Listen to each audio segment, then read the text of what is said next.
start in 3, 2, 1. Go ahead, please. Good morning, friends. Today our guest speaker is Dr. Regu Sukumaran from Kolkata.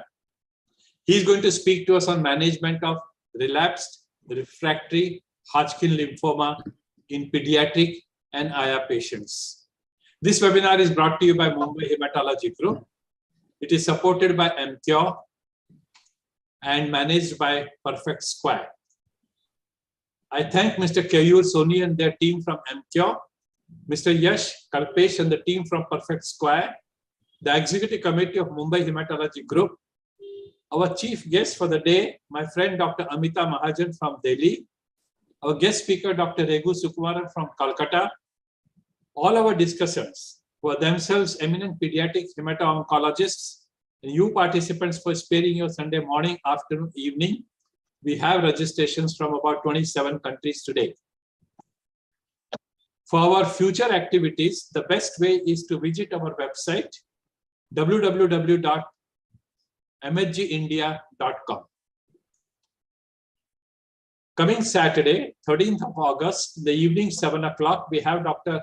Naval Dawa from MD Anderson speaking to us on acute myeloblastic leukemia. How do I manage it in 2022? And the next day, that is Sunday, 14th of August, we have Dr. Neeta Radhakrishnan from Noida speaking to us on megaloblastic anemia.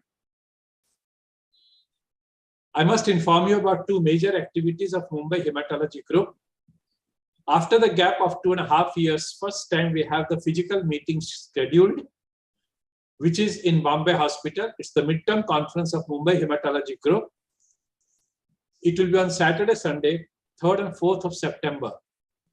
It will begin at 8 o'clock in the morning. The day 1, it goes on up to 8 o'clock in the evening, and day 2, about 5 o'clock in the evening. We have 3 international speakers and we've got 50 national faculty. If you want to go into the details, you can visit the website of Mumbai Hematology Group to give you the whole agenda. On the right side, you have the friends of the meet.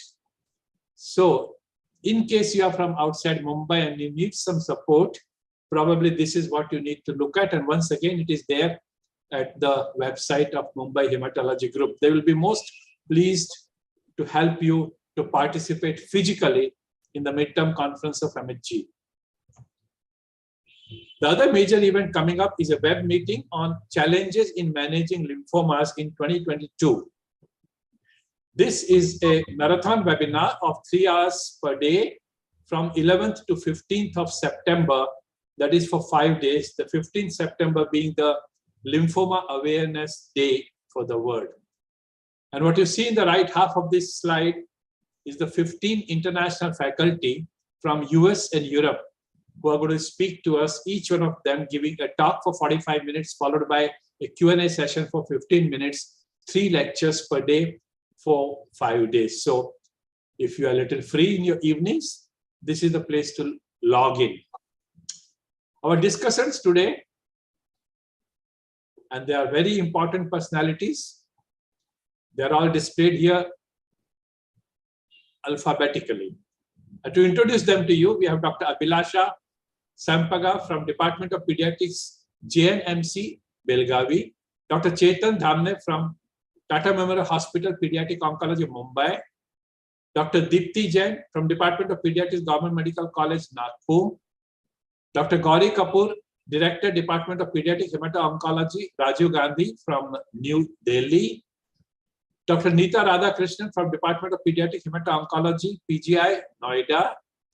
Dr. Omkar Khangar from Department of Pediatric Hemato-Oncology, TN Medical College and Bombay Hospital, Mumbai.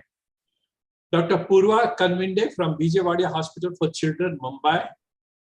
Dr. Rajat Bhattacharya, Consultant Pediatric Hemato-Oncologist and Bone Marrow Transplant Physician from KK Women's and Children Hospital, Singapore.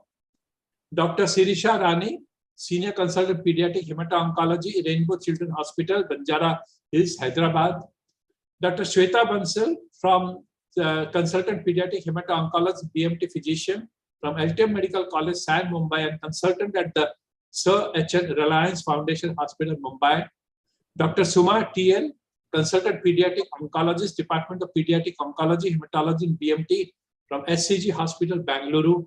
Dr. Sundar Shivale from Tata Medical Center, Kolkata. He's ex-MUHS Fellow, Clinical Hematology, Leelavati Hospital.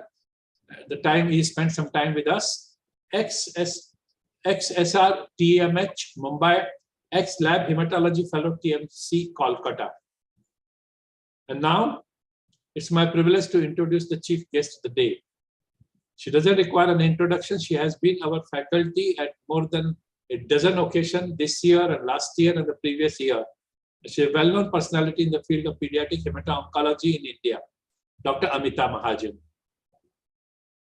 A formal introduction is that she is Senior Consultant Pediatric Hematology Oncology at Indraprastha Apollo Hospital, New Delhi. She has a rich experience of 23 years in the field of pediatric hemato-oncology. She's played a pivotal role in setting up the hematology-oncology services at the Apollo Hospital, Delhi. She also provides outreach services to MCS Patna, IGI-MS Patna, KNMH Allahabad, and SCEH Delhi. After completing her MBBS, she pursued MD in Pediatrics from the renowned AIIMS, New Delhi. Following her master's for advanced training, she did her fellowship MRC Path PCH with specialization in pediatric oncology, hematology, and bone marrow transplantation. Earlier, she worked as a consultant at Cardiff, a regional center for pediatric oncology in UK. She is a fellow member of the Royal College of Pediatrics and Child Health, UK Children's Cancer Study Group, International Society of Pediatric Oncology, and Indian Academy of Pediatrics. She is Chief Medical Advisor to CanKids and Leukemia Crusaders, Thalassemics India, Foundation Against Thalassemia. She is the chairperson for the Hodgkin Lymphoma Subcommittee of INPHOG. We are honored by her kind presence. I request her to inaugurate our today's webinar and also give some words of wisdom to all of us. Thank you, and over to Dr. Mahajan. Good morning and a very big thank you to you, Dr. Agarwal, and the Mumbai Hematology Group for the opportunity to interact with so many people on this platform. Dr. Agarwal has tried relentlessly to educate, stimulate, and inspire us over the last so many years. I'm told that there are many young oncologists, hematologists on this platform. So over the next 3 to 4 minutes, I would like to share with them one of the most compelling stories and successes of modern medicine, and that is the evolution of medical and indeed pediatric oncology as a specialty. It is befitting because this year, 2022, marks the 50th year that medical oncology came on its own and was recognized as a specialty. Much after both surgical and radiation oncology. So it's truly the baby in oncology. Pediatric oncology came on its own soon after. The remarkable journey of medical oncology is not just a story of triumph of science over catastrophic disease. It is a story of human persistence, innovation, and collaboration.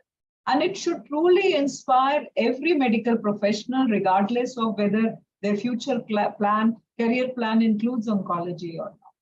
It represents truly the audacity of few scientists, doctors, and researchers who refuse to accept the status quo. Hodgkin lymphoma, that we'll be talking about later today, became the first cancer that could be cured by chemotherapy alone, and the early successes in childhood leukemia spurred on the scientific community.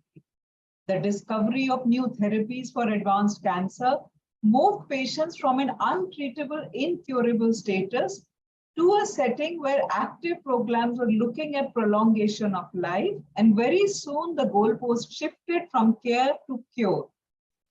Medical oncologists today are really, in a way, like the conductors in an orchestra that coordinate the symphony of diagnostics and various treatment modalities at our disposal. What a truly remarkable journey these last 5 decades have been. Discovery and design of new drugs, better understanding of biology of individual diseases, risk stratification, response evaluation, and finally marked improvements in supportive care have each contributed to the outcomes that we see for individual diseases today. As a pediatric oncologist, it gives me so much pleasure to say that even in India, the vast majority of children who do reach a good center will be cured of their cancer. We've also learned to limit the price of cure in terms of minimizing late effects, especially in children. In the last 3 decades, molecular diagnostics, genomics have led to development of many new innovative treatment modalities, including targeted therapies like and monoclonal antibodies. Even more recently, the concept of design of PD-L1 blockade and CAR T cells have revolutionized medicine and challenged many of our existing concepts. Much of this could be achieved only and only because of multi-centric, multinational collaborative research. And in India today, we are also at the brink where really collaborative research has taken off in a big way, both in adult and pediatric oncology. And hopefully we will mirror the successes in research seen from the Western world. Many of us on this platform have had the privilege to have lived and experienced this transformation even in our lifetimes. And India is not far behind. Virtually all modalities and drugs are available to our patients, and availability of generics, increasing government support is really improved access to these treatment modalities for a significant proportion of our patients. Hematology oncology is, however, not just about science. It's also about compassion, empathy, and humanity in its truest sense. Whilst cure is always the goal desired, we also need to learn to accept with humility when that is not going to be feasible. My mentor in UK told me that it is easy in oncology to know when to treat and how to treat. The hardest lesson is to identify when to stop active treatment. But our job does not end there. Palliating and supporting patients through their journey thereon is an equally, if not more important part of our job. I'd like to end by saying with reasonable confidence that today hematology and oncology represents the best of science and art of medicine. It symbolizes what evidence-based medicine truly is and what it can achieve. To all the young colleagues on this platform, I welcome you to an exciting journey. The decades to come promise to be even more exciting. And thank you once again for this opportunity. Thank you so much, Dr. Amitabh, for that beautifully crafted speech, one of the best inaugural speech I've ever heard. Really, indeed, very inspiring. You worked on it, and that was obvious. Thank you so much for being with us. We'll move on to the part 2 of this webinar this morning, and that is to tell you about our Sunday quiz. Sunday quiz, as you know, will require you to reply, and that reply has to be sent to this email ID, mbagarwal1@gmail.com. So, like usual, today's quiz is related to molecular studies in lymphoproliferative disorders. You will be shown 10 statements. One of the statements is false, and you have to email the number of that false statement to this email ID. Okay, so 10 statements regarding lymphoproliferative disorders. One of the statement is wrong, and number of that 1, 2, 3, 4, 5. One of that false statements number is to be emailed to mbagarwal1@gmail.com. And these are the 10 statements. Read it out for you. In chronic lymphocytic leukemia, IGHV is declared unmutated if it is less than 2% mutated compared to germline. 2. In chronic lymphocytic leukemia, treatment with chemotherapy leads to selection of TP53 mutated clones. 3. Most of double hit diffuse large B-cell lymphomas are of germinal cell origin. 4. Leukemic, non-nodal, mantle cell lymphoma is usually SOX11 negative and IGHV mutated. 5. Mantle cell lymphoma with CCND1 mutation and 11q amplification has better prognosis. 6. Up to 20% of patients with follicular lymphoma may lack the 14-18 translocation. 7.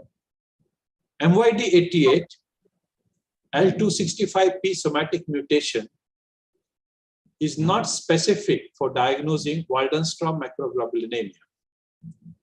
8. Patients with Waldenstrom with MYD88 wild type and CXCR4 WIM that is mutated have the best response to Bruton's tyrosine kinase inhibitors. 9. BRAF V600E is the causal genetic event for hairy cell leukemia. And the last, RHO-A G17V mutation serves as a useful biomarker for angioimmunoblastic T-cell lymphoma. I'll keep this on for a few seconds. One of this statement is wrong. Number of that wrong statement is to be emailed.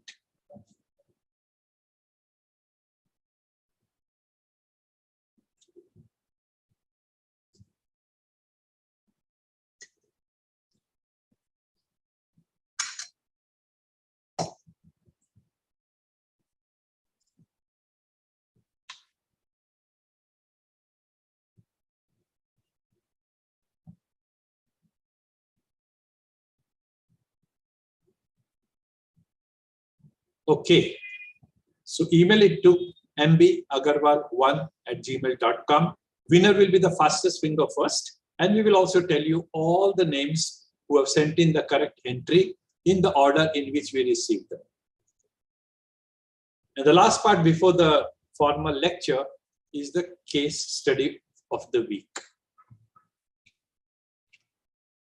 July this year, a 72-year-old woman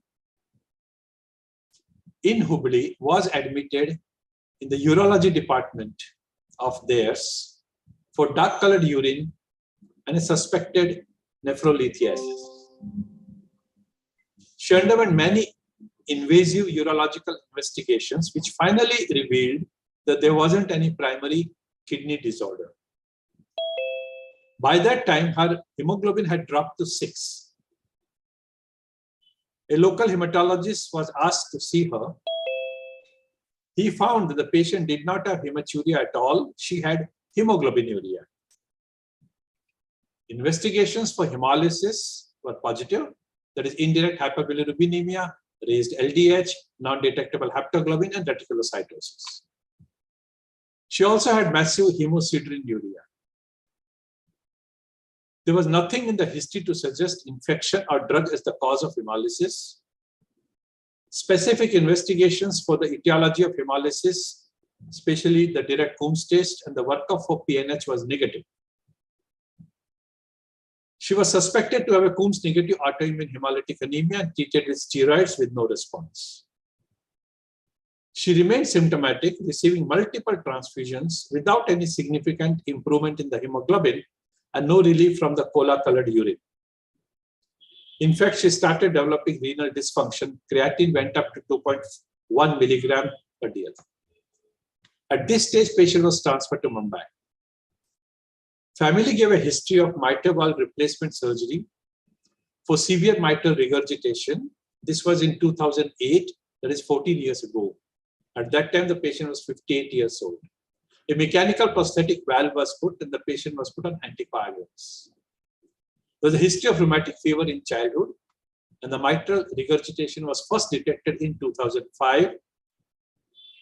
After surgery, Until present hospitalization, patient's medical course was uneventful except that she developed type 2 diabetes. She was on oral hypoglycemic agents, mild hypertension on treatment, and had undergone a TKR. Investigations in Mumbai. Examination showed a systolic murmur at the apex. The cardiac workup confirmed mild mitral regurgitation. Workup for hemolysis showed that the RBCs are fragmenting and there were cystocytes to the tune of 5% of the red cells in the peripheral blood film. A renewed 2D echo, transthoracic followed by transesophageal, but the head of the department revealed that there was a paraprosthetic leak with a very high velocity jet. The diagnosis of microangiopathic hemolytic anemia secondary to paraprosthetic leak was made. The patient was successfully reoperated and she is now free from hemolysis. Thus the peripheral blood film, and the arrow points to the fragmented RBCs, the cystocytes, and there is polychromasia. Thus the urinary sediment showing you cells which are positive for the iron stain.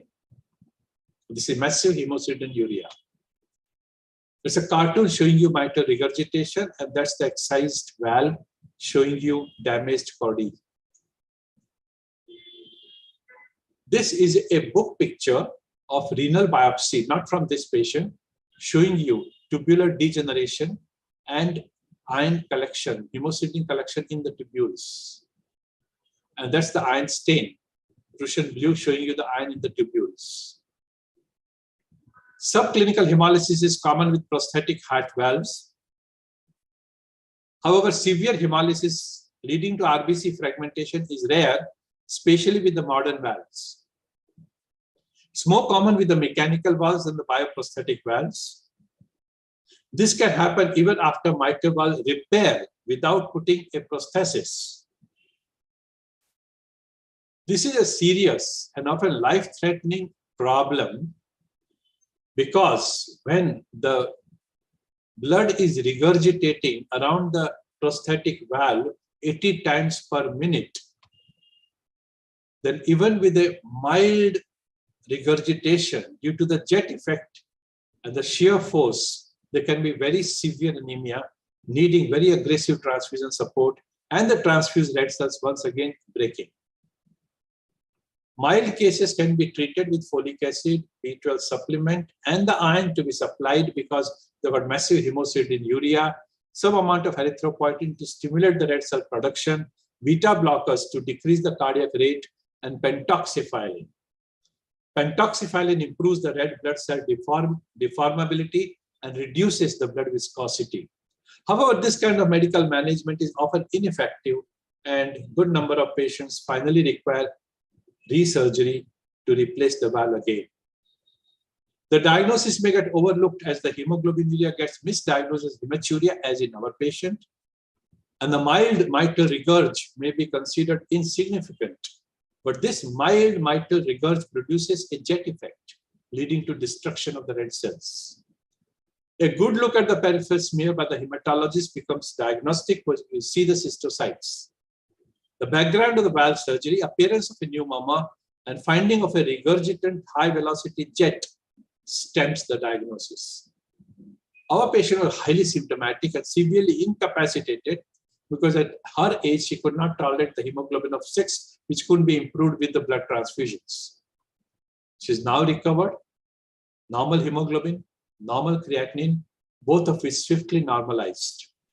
She continues to follow up, and her present HB is 13 grams and the creatinine is 0.9 mg. Literature review shows that the median time from the symptoms of cola-colored urine and the breathlessness to diagnose this entity has been 3 months worldwide. Hemoglobinuria remains misdiagnosed as hematuria, and neglecting the recurrence of mild but important mitral incompetence are the reason for the delayed diagnosis. Very interesting. Neither European nor the American cardiology societies have published any guidelines for the management of hemolytic anemia in this setting. And with the learning points, red urine is not always hematuria. patients with hemolysis require a good look at the peripheral smear to proceed with the further diagnostic steps. Mild mitral regurgitation can cause severe RBC fragmentation due to high velocity jet. Transesophageal echocardiography by an experienced sonologist. And if that fails, CT angio and even MR of the heart may be needed to make a diagnosis.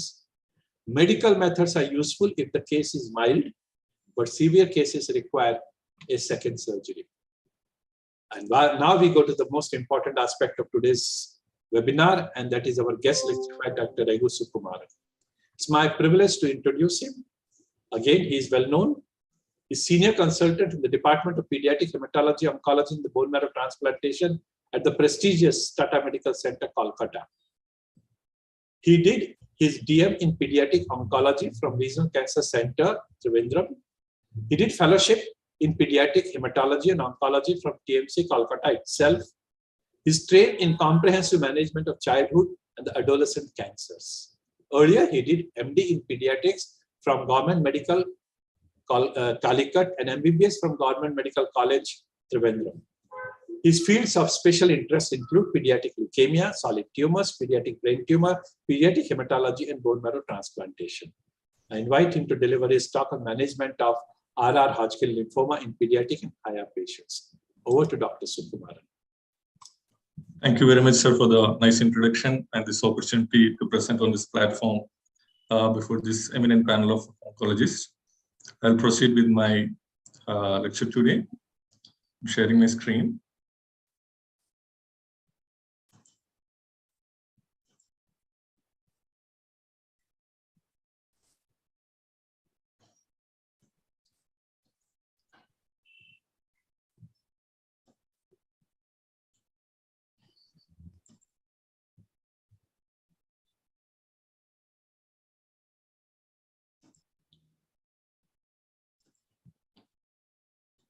I hope my share the screen is visible. Yes, Dr. Kim. All right. So my topic for the day is relapsed refractory Hodgkin lymphoma in the pediatric and the adolescent young adult population. So a brief background on this disease. Hodgkin lymphoma, as we know, has got excellent prognosis in the pediatric and AVA age groups, and survival rates are over 90%. Despite this, multiple patients have relapses, and approximately 15 to 30% of patients with Hodgkin lymphoma relapse even after giving optimal primary therapy. But even so, relapsed Hodgkin lymphoma in children and the AVA group seem to have excellent outcomes. So if you look at this graph, this was published in 2018, where the Hodgkin lymphoma outcomes over 5 years is shown in different treatment eras. If you look at the young adult and the children having Hodgkin lymphoma, that is up to 30 years, the success rate has been great. It has been over 80%, and it has touched almost 100% in population subsets in this age group. Pediatric patients under 15 years have almost 97%, AVA patients have around 95%, and adults have around over 77%. And so the outcomes of Hodgkin lymphoma have improved significantly over the last few decades. So the real challenge is not the cure of Hodgkin lymphoma, but the quality of cure. So what we understand from this graph is that we are going to have a lot of survivors, and who will have survivorship well into their adulthood, lasting over several decades. So this is a boon, but at the same time, this also increases the risk of survivorship issues and excess mortality in this population. Interestingly, while I was reviewing the literature, 2 landmark papers were published in the last 6 months in Lancet and JCNI, which looked at the excess mortality and comorbidities in the patients who are cancer survivors in the TYA age group. So this study from Lancet showed the outcomes in terms of the burden of disease when they survive beyond the 3rd decade. So this was a large study which looked at almost 4,000 patients, and in which almost 85 patients of the patients survived over 5 years.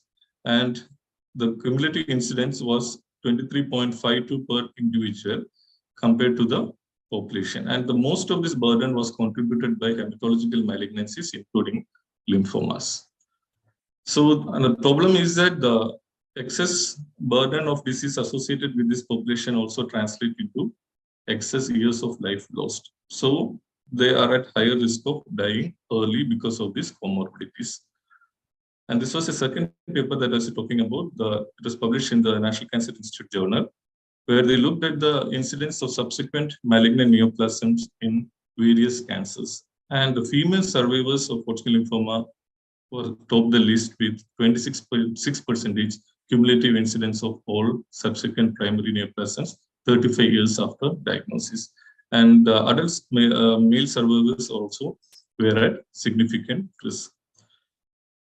So this is an important aspect to be kept in mind while we are making decision for this unique population. This is a cancer even on relapse which has excellent outcomes. So the choice has to be made appropriately so that they live a healthy life well into the adult. There are several additional challenges when you are treating this unique group. One is that upfront treatment has not been well defined. There are standardized pre-treatment protocols available, but the protocol varies from institute to institute. From within the country, there are multiple approaches. Across the world, there are multiple approaches when it comes to upfront treatment.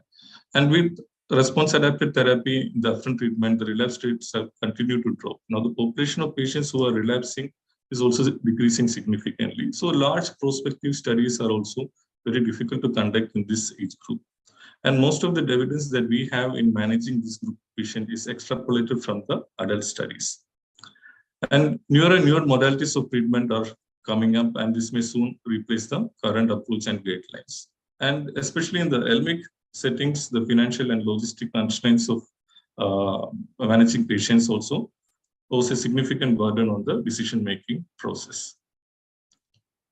So what are the goals of salvage therapy in relapsed Hodgkin lymphoma in the pediatric AVA group? It has to be risk stratified, response adapted, with minimal acute and long-term toxicity if possible, and obviously with the goal to achieve maximum cure rates.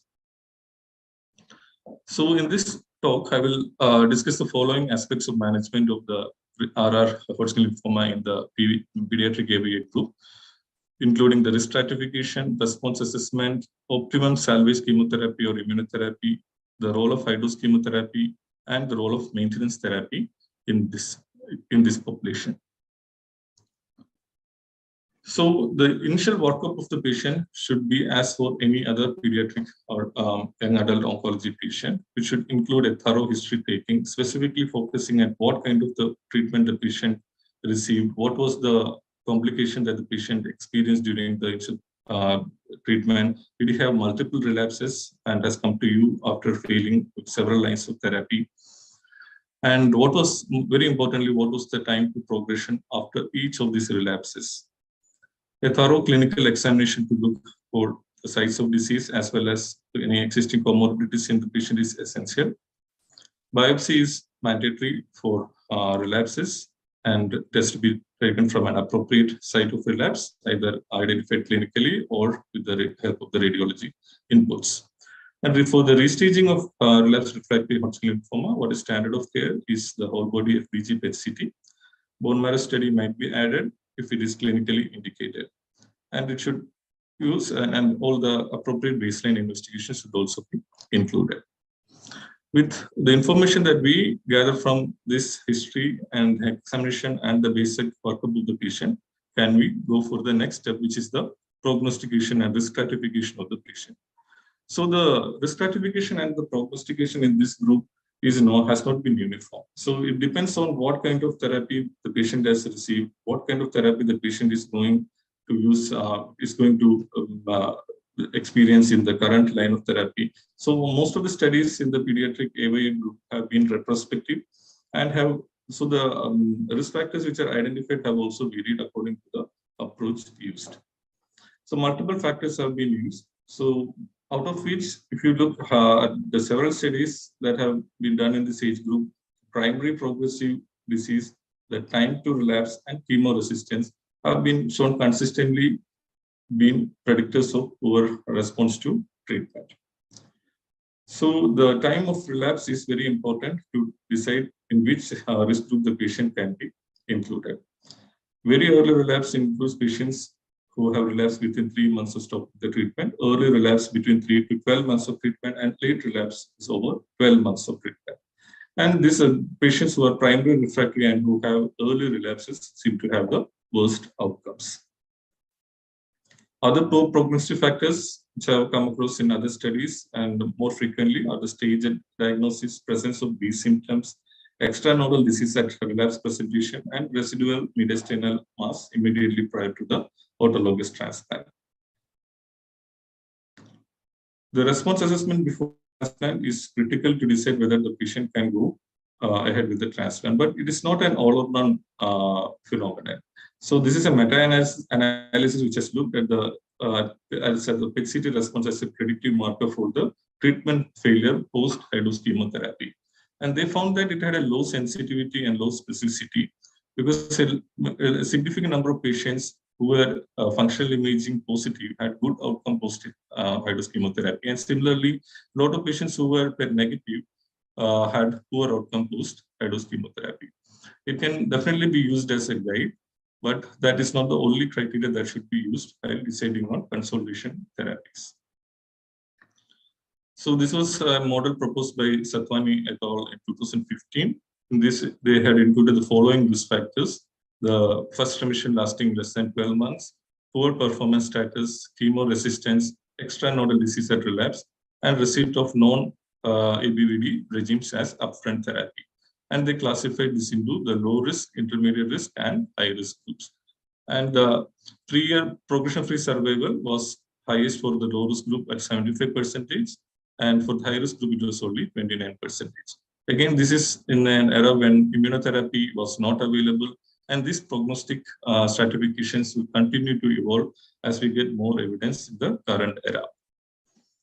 So this was an interesting article which was published in 2017, where they had used molecular biomarkers and predicted whether the patient is going to relapse or not. This was a retrospective study based on specimens of relapsed patients.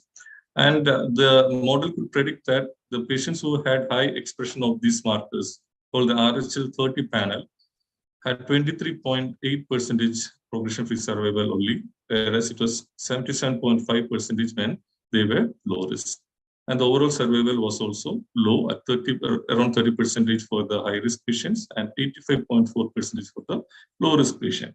So this study was followed up. This was published in 2020 when they used the same panel in a clinical setting, and they found that at 2 years, the survival was very good for the patients with the low-risk stratification according to the RHL30 assay, where the failure-free survival was almost 92%. So similar models and biomarkers might come up in the future to help us in making a better diagnosis in these patients.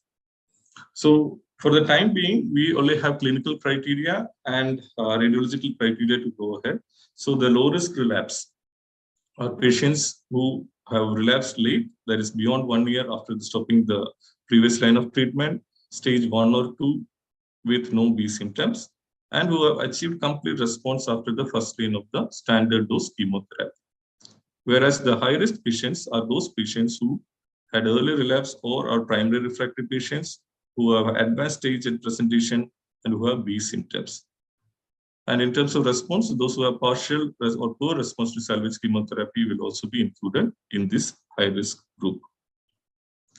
So once you have risk stratified this group of patients, what is the optimum treatment option, which is not well defined in this population? So broadly, we can say that salvage combined chemotherapy with radiotherapy, and the second pathway is the salvage chemotherapy with or without immunotherapy, followed by high-dose chemotherapy. Radiation therapy may be added to this pathway. So which are the patients who are likely to benefit from these pathways? So basic principle of management in salvage therapy is that we should avoid agents which are cross-resistant, and we should try to avoid exposure of the patient to multiple agents. Try to minimize acute complications and avoid long-term complications. When you are treating children and young adults, it is better to choose regimes which are low on the anthracycline dose, as well as to reduce the platinum toxicity in terms of ototoxicity and nephrotoxicity when you are planning the salvage therapy. Most of the patients will get high-dose chemotherapy and autologous rescue. So chemotherapeutic regimens which have better stem cell mobilization should be chosen. And of course, in our country, resource constraints are also to be considered when we have when you are planning for the salvage chemotherapy. One important thing to keep in mind is the kind of therapy that the patient has received. Now, ABVD is not the standard of care for the patients in many institutes in India. Many institutes in India and across the world have gone to more chemo-intense regimes, like the Euronet protocol, which uses the OEPA-COPTAC regime. In the COG group, they have been using ABV and PC combination. Now they have also tried the brentuximab vedotin combination for the high-risk patients. So if you look at this chart, you can see that cumulative doses of many of these drugs with long-term toxicity like doxorubicin and etoposide and alkylating agents like cyclophosphamide, they are all very low with the OEPA-COPTAC regime.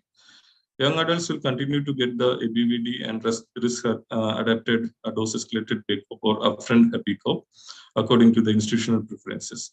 So the cumulative doses of these drugs should be kept in mind when we are planning the next line of therapy. Most of the centers have been using the GDP regimen or the DAP regimen as a salvage modality. These protocols can be given on an OPD basis and have very good overall response rates, and the toxicity is low and the cost is also good. The patients who have received non-ABVD based regime, for those patients, PEI plus ABVD combo may be a good option. This is specifically for the low and the intermediate risk group patients. In patients who have been heavily pretreated, who have failed multiple lines of therapy, there is evidence to say that ifosfamide vinorelbine is a very effective combination. This table compares the various protocols used in the salvage setting. And if you look at the gemcitabine bendamustine based regime, these seem to have the best overall response rate and complete response rate. Other protocols are good in achieving overall response rate, but the complete remission rates in the other protocols are not great. So this was a recently published article in Blood Advances on the utility of bendamustine gemcitabine based regimes. The overall progression-free survival and overall survival were excellent, with 59% and 70% in the entire cohort. And for patients who received transplant, the PFS was 77% and overall survival was 91%.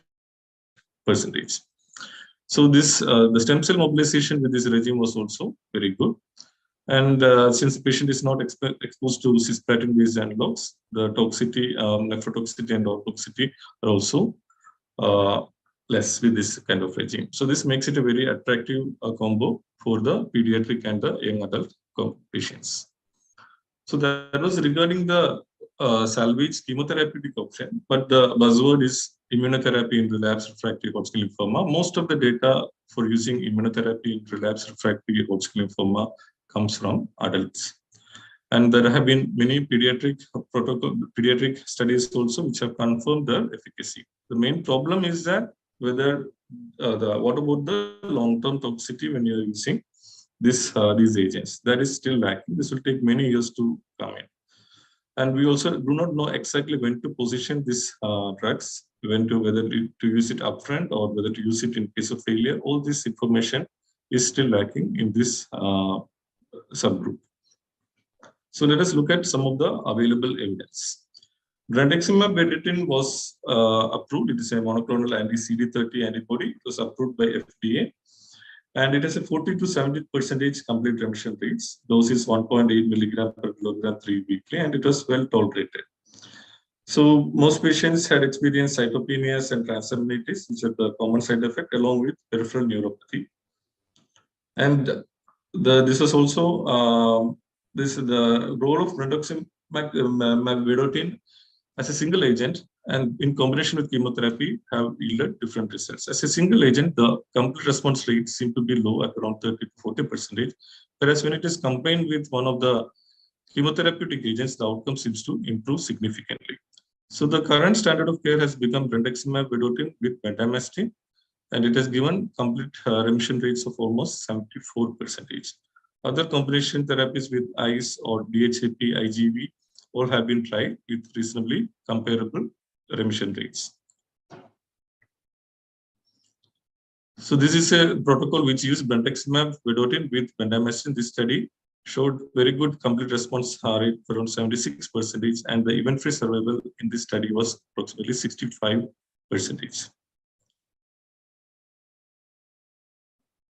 This is yet another study where brentuximab vedotin and bendamustine was used as a salvage therapy, and the progression-free survival was 64% with an overall survival of 90% in this cohort.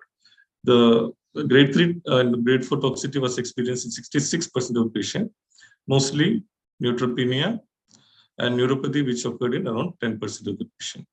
And it was well tolerated, but was discontinued in approximately 17% of the patient because of infusion-related toxicity and other toxicities. I would also like to share our center's experience in this regard. This was a real-world experience which was published in Frontiers in Oncology this year, where we studied a cohort of 30 patients. This included the pediatric, adolescent, and the adult patient. The median age was 30 years. And our complete response rate was 62%. The overall survival and event-free survival were 75% and 58% respectively. And the patients who had complete metabolic response, they did well with almost 93% overall survival and 72% event-free survival. And this protocol was reasonably well tolerated by most patients, and most of the patients completed treatment as planned. The other major group of drugs which have come into play in this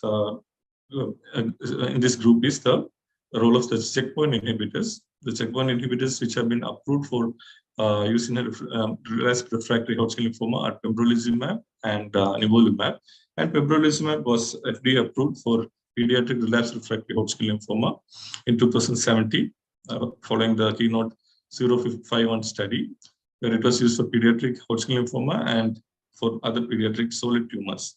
And it was most effective in the setting of a pediatric refractory relapsed Hodgkin lymphoma. And there was a 087 follow-up report where they had used the pembrolizumab as a single agent, or in combination with consolidation brentuximab vedotin, or in combination with the consolidation with salvage chemotherapy and brentuximab vedotin.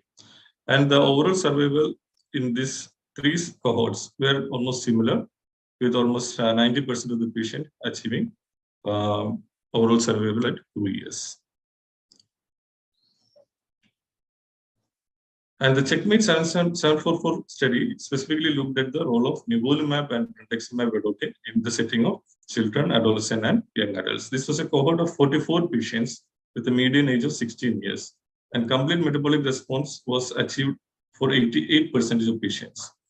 And 1 year progression-free survival was 91% in this particular cohort. Though the follow-up period was short, this established the safety and efficacy of the combination of nivolumab and brentuximab vedotin in this cohort of patients.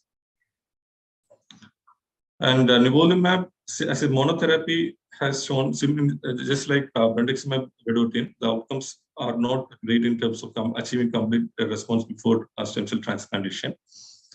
So this was a study which combined the nivolumab with ifosfamide carboplatin etoposide, where patients did not respond initially to the nivolumab monotherapy.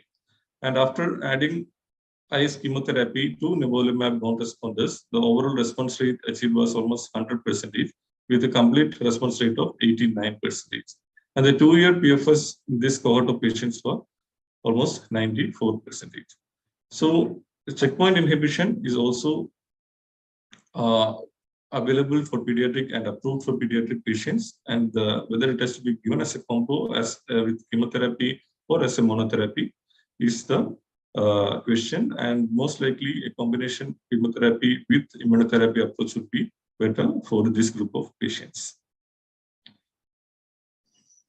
So once we have achieved complete remission or best partial remission possible, what is the optimum consolidation therapy? So the role of high-dose chemotherapy is fairly well established in Hodgkin lymphoma, and it has been the standard of care. The major questions are whether all patients require high-dose chemotherapy after salvage with either immunotherapy or standard dose chemotherapy, and what is the pre-transplant remission status, the significance of the pre-transplant remission status to decide on whether to proceed with high-dose chemotherapy. So this is the outcome in the AYA in children, and in terms of the effect of autologous stem cell transplant. And the 5-year overall survival has significantly improved over the decades. And in the 2002-2015 era, the outcome is the overall survival is almost 91.8% compared to the pre-2002 era. And the event-free survival also has almost doubled from 41.7% to 87.7% in the 2002-2015 era. So the autologous transplant improves the outcomes in the age group as is seen in this study. However, whether it is required for all the patients is the question. So two large studies, one by Shankar et al. And the second by Shellong et al. From the GPOH group and the UK group have shown that the high-dose chemotherapy possibly doesn't contribute significantly for patients who have a low-risk relapse. Overall survival was almost 90% in patients who did not receive high-dose chemotherapy. And the patients who benefited from high-dose chemotherapy were actually patients who were in the high-risk group. This is a more recent study published in JCO in 2021, which looked at a larger cohort of patients, which included young adults as well as adults, where they looked at the effect of high-dose chemotherapy compared to standard dose chemotherapy. As you can see, the progression-free survival for standard dose chemotherapy was also 94% compared to 83.3% for patients who underwent autologous transplant. And the overall survival was also 97.2% for patients who are receiving chemotherapy compared to patients who are receiving autologous transplant. So the opinion was that standard dose chemotherapy may be a reasonable therapeutic option, especially when we are in a resource-constrained setting or when the patient is not eligible for transplant for various other reasons. So the response to salvage therapy, as I discussed earlier, is critical. All the parameters, clinical, radiological, and functional imaging should be put together when you say the patient has responded or not responded to treatment. So we should carefully assess the comorbidities, inflammatory conditions, and infectious conditions before we say that a patient is PET positive at the end of salvage therapy. We have had several cases where the patients had infections, especially tuberculosis, which was picked up on the PET-CT at the end of salvage therapy and which was confirmed by biopsy. So these things have to be kept in mind before we decide that this patient is PET positive or PET negative at the end of salvage therapy. This was a study in a small cohort of pediatric patients, around 50 patients, where they looked at the importance of doing functional imaging pre-transplant. And they found that almost 95% who were negative had good progression-free survival. But 75% of patients who were PET negative also had 4-year progression-free survival. So this is something that we need to think about before we say yes or no to transplant based on PET response alone. So all these matters have to be combined to take a careful decision for the patient. Now, the checkpoint inhibitors have significantly changed the game in the management of relapsed refractory Hodgkin lymphoma. So, can we apply the same rules as we apply for standard chemotherapy salvage before we decide on autologous stem cell transplant? So, this paper was on a study which is conducted in a cohort of heavily pretreated patients who underwent treatment with checkpoint inhibition. And they underwent autologous transplant, and at the median follow-up 19.6 months, the 18-month PFS was 81%, and overall survival was 96%. So we would expect that patients who mostly undergo checkpoint inhibition are patients who are heavily pretreated, who have failed standard chemotherapy salvage. So logically they should not benefit from high-dose chemotherapy. But in this study, the opinion of the authors is that possibly the immunotherapy changes the immune milieu of the patient and sensitizes them to further chemotherapy. And strangely, they did not find many of the standard predictors like the PET response as predictor of response to autologous transplant. What they found in the study was that age, which was a risk factor, and for every 10-year increment, there was an increased risk of relapse. And the lack of response to anti-PD-1 therapy and refractory disease to the treatment which the patient received before the PD-1 therapy were all predictors of inferior PFS. So this is a question which often comes up for discussion, whether patients who have been heavily pre-treated and who receive immunotherapy in the form of checkpoint inhibition, etc., should undergo chemotherapy, high-dose chemotherapy, or should straight away go for maintenance therapy. So this may give us some insight into this question. And once a decision for autologous transplant has been taken, then the conditioning regimen for most centers across the world has been the BEAM, BCNU, etoposide, Arasi, and melphalan-based regime. BCNU may be replaced with lomustine also. Many centers in the US were using high-dose cyclophosphamide, BCNU, and etoposide as a conditioning regimen. But I think almost everyone has shifted to BEAM as a accepted standard in most centers. So based on what we have discussed so far, patients who are classified as low risk based on the clinical and radiological criteria can undergo standard dose chemotherapy as salvage with radiation therapy. And those who have achieved good response can be continued on follow-up. Whereas all other high-risk patients, after receiving standard dose chemotherapy or immunotherapy or a combination of both, should go for autologous transplant and followed up thereon. So this is how risk stratification helps us to make a decision regarding the consolidation strategy for patients with relapsed refractory Hodgkin lymphoma. So the role of radiation therapy is also very important in this context. Radiation therapy has to be considered in two contexts. One is as a part of the standard dose chemotherapy in patients not receiving autologous transplant. And second, in the context of patients who receive autologous transplant as a post-autologous transplant consolidation strategy. So most of the patients with the current chemo-intensive strategy, a lot of patients, pediatric and adolescent patients, are spared radiation in the upfront therapy. So they are basically radiation therapy naive. So this is a very effective modality at the time of salvage. Now the challenges are that how many sites are involved, what is the volume of radiation that the patient is going to get, and what are the sites which are going to be irradiated. So long-term issues have to be kept in mind when we use this as a strategy, and it should be as a part of the initial risk stratification and not just as a method to avoid high-dose chemotherapy. If patient requires high-dose chemotherapy as per the initial risk stratification, then radiation therapy should not be used to replace that. So this will benefit patients who are low-risk patients. And in patients who have undergone autologous transplant, on a case-to-case basis, this can be considered for limited radiation, especially in sites where the radiation, the chemotherapy response before the autologous transplant is not adequate. So there were a few studies which had looked into the impact of radiotherapy after autologous consolidation. One was in 2015, which showed that with radiation therapy, the outcomes were almost 78% progression-free survival at 36 months, and without that, it was 48%. And a later study by Wilk et al. In 2017 also showed a better progression-free survival at 67%, especially in patients with bulky disease, B symptoms, primary refractory disease, and who had partial response to pre-transplant imaging. But neither of these studies could show that there was a significant improvement in the overall survival, even with consolidative radiotherapy. This was a study in a pediatric cohort where the patients underwent radiation therapy as a salvage modality.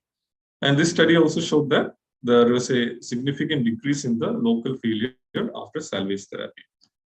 And 5-year freedom from subsequent treatment failure was 80.1%, and the overall survival was 88.5% for these patients. So they had two risk factors in this study. One was the inadequate response to salvage systemic therapy, and the male sex. So what are the other consolidation options that we can use after maintenance therapy? So this question has come up especially with the advent of immunotherapy like brentuximab vedotin and checkpoint inhibition. So which is a group of patients who benefit from maintenance, and what is the optimal maintenance to be used, and what is the duration of maintenance, and what evidence do we have in the pediatric AVA group to promote this kind of therapy in children and young adults? So this is based on the ETHERA study where brentuximab vedotin was used as a maintenance strategy in patients who had undergone autologous transplant. And in this study, what they are identified as risk factors were patients having primary refractory disease, relapse within 1 year of completing therapy, extranodal disease at relapse, B symptoms at relapse, or more than one salvage regimen prior to autologous transplant. These were the patients who were used in the ETHERA trial, and this has established the efficacy of brentuximab vedotin as a maintenance strategy post high dose chemotherapy consolidation.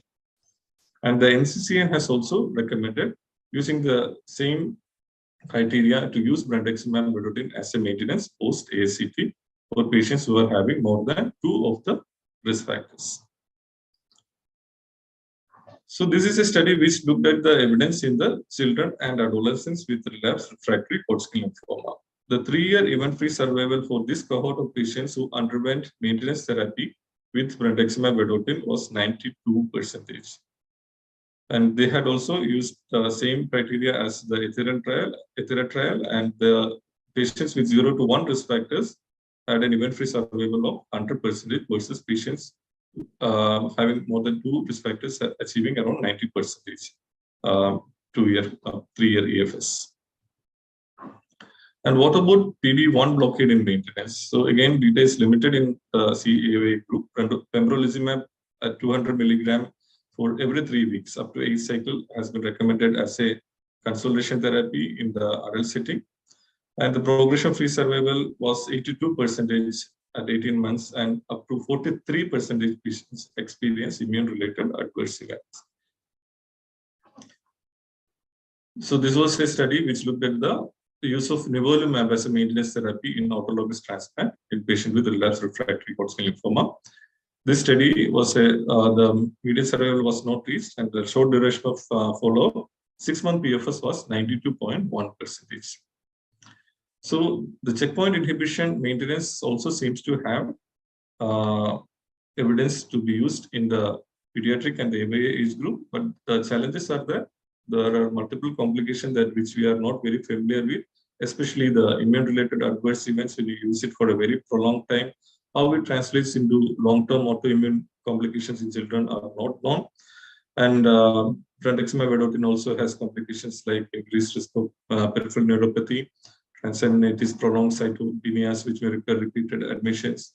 So all these issues have to be kept in mind when we are planning for maintenance therapy in this cohort of patients. Another important question to be answered is the role of allogenic transplant in relapsed refractory Hodgkin lymphoma. So generally, we try to avoid this modality of treatment in the Hodgkin lymphoma patient. It is not that it is not effective. It has a very strong graft versus lymphoma effect. So allogenic transplant is often successful in patients with refractory disease, but preferably it is used in a post-autologous transplant setting or after multiple lines of failure.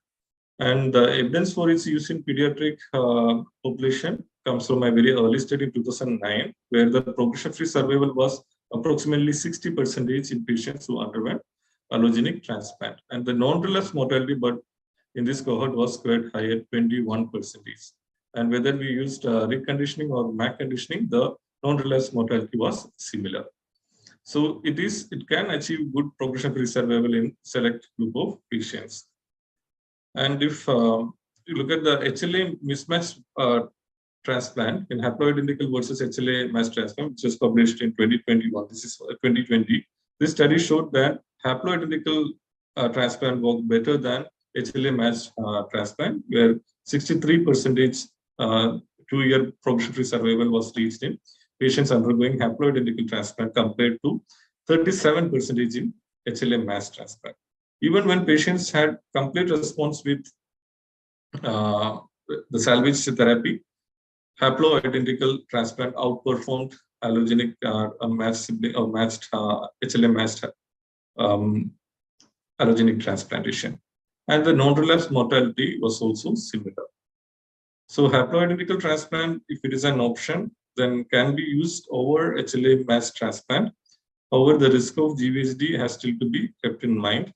And this is all the more true when we are using checkpoint inhibition as a salvage modality. So checkpoint inhibition can significantly increase the risk of GVHD in the setting of, especially in the setting of haploidentical transplant and in almost all the allogenic transplants.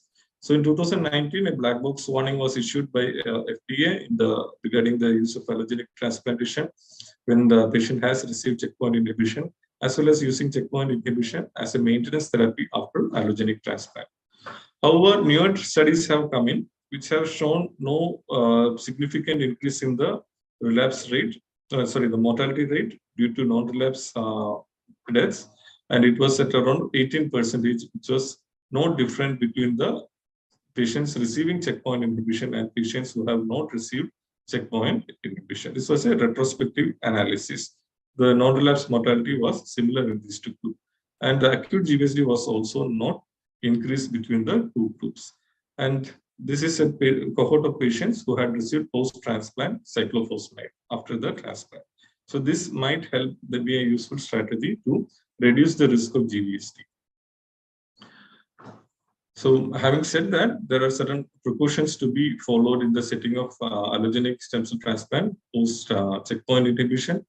Adequate time after transplant, after the checkpoint inhibition and the allogenic transplant has to be given before we decide on proceeding with the transplant. And what is this adequate time? Actually, we do not know, because checkpoint inhibition inhibitors have very long half-lives, and even after the treatment after ceasing the treatment, several months later, patients have had autoimmune disorders. So what is this exact time? We do not know, but the recommendation based on various centers' consensus is that at least 6 weeks of time from the last dose of checkpoint inhibitor. If it is more than 8 weeks, all the more better. But there is no safe time after which we can do the transplant. This has to be kept in mind. And post-transplant cyclophosphamide has to be used in both haploidentical setting as well as in HLA mass setting to reduce the risk of allogenic transplant.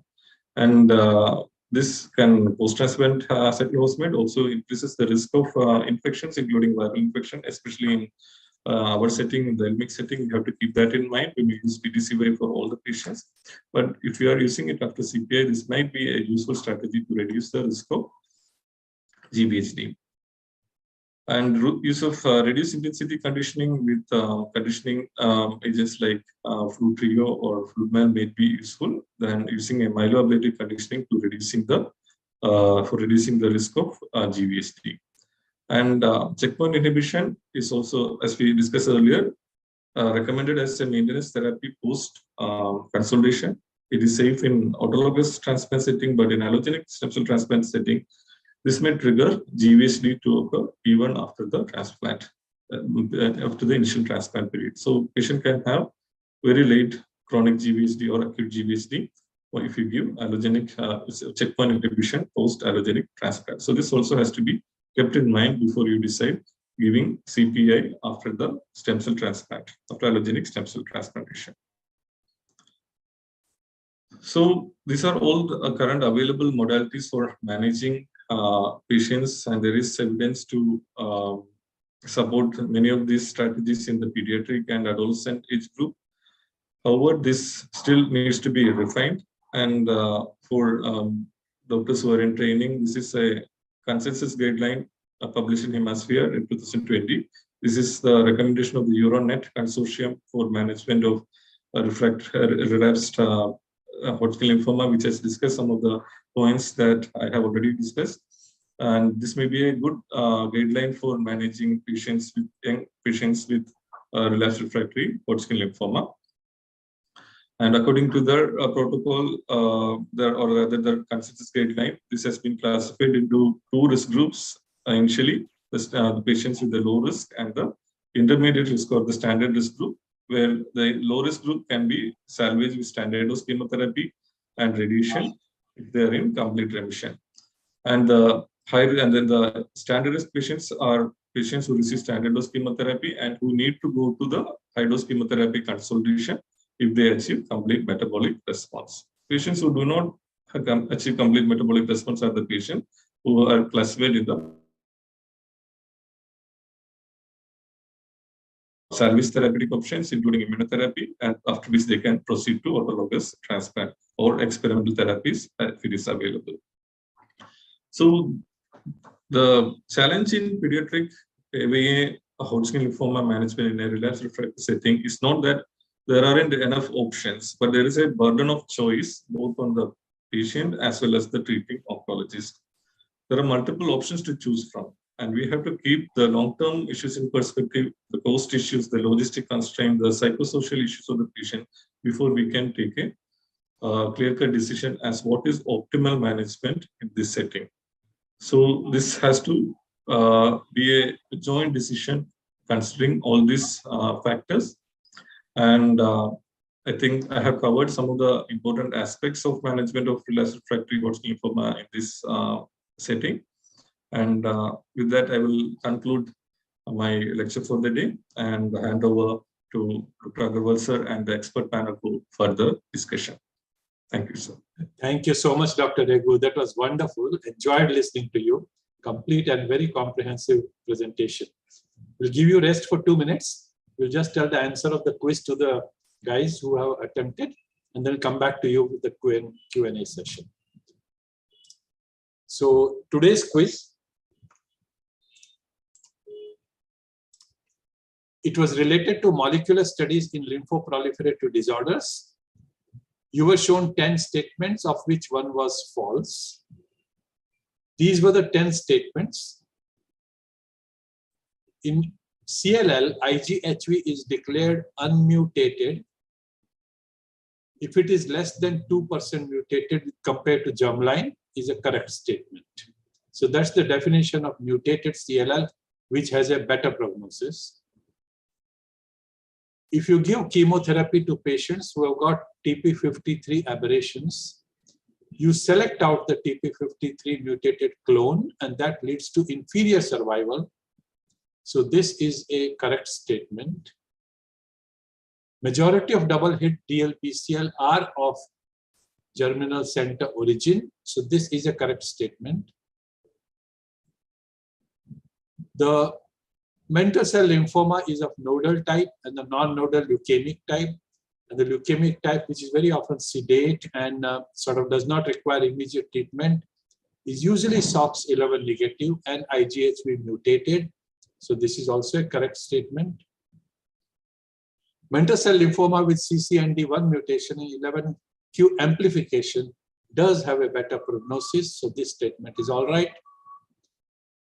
Although majority of patients of follicular lymphoma have 14/18 translocation, yes, up to about 20% of patients may not have it. So this is also a correct statement.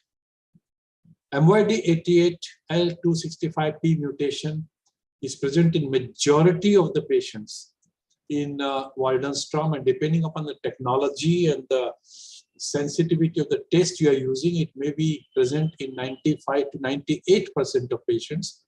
However, it is present outside Waldenstrom as well. So it's not specific. So this is also a correct statement. Patients with Waldenstrom who have MYD88 mutation and do not have CXCR mutation have the better response to BTKI. So this is the false statement. So what is written over here is actually a poor response. Best response to ibrutinib or KL-ibrutinib is when MYD is mutated and CXCR is not mutated. Hairy cell leukemia, 100% of patients are BRAF mutated, and it is a causative event, so that is a correct statement.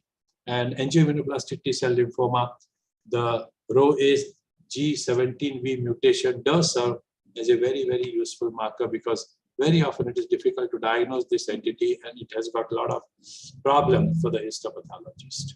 So the answer expected was number 8. So that was the answer, and second to the last correct answer is listed here. We received these answers quite quickly today, and in order it was Dr. Pujitha Reddy, followed by Dr. Giri Punja, followed by Dr. Ramesh B, then Dr. Sumit Mirk, then Dr. Yoga Lakshmi, Dr. Nakul Tikare, Dr. Gunjan Prasad, Dr. Bilal Kaji, Dr. Mohammad Rifel, and Dr. Pradeep Sharma was the last correct answer. And congratulations to all of you. It wasn't an easy quiz, and you all were, I mean, not only correct, quite speedily. The fastest finger fast, however, is Dr. Sundar Shivale. Congratulations, Dr. Sundar Shivale. I think he had joined as a discussant today as well. He is MBBS, MD, DRNB, Clinical Hematology in Bone Marrow Transplant resident at Tata Medical Center, Kolkata. He's an ex-MUHS Fellow, Clinical Hematology, Lilavati Hospital, Mumbai.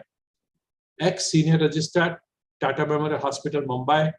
And ex-Lab Hematology Fellow, Tata Medical Center, Kolkata. Heartiest congratulations. We'll send you your prize. Thank you, sir. So that's it, and thank you. And now we go to the Q&A session.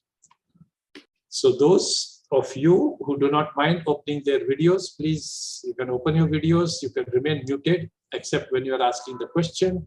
You can use the raise hand sign so that we can decide the order of people who would like to ask questions. At the moment, I do not have question in the question box, so maybe one of you can go ahead. Yes, Dr. Gauri.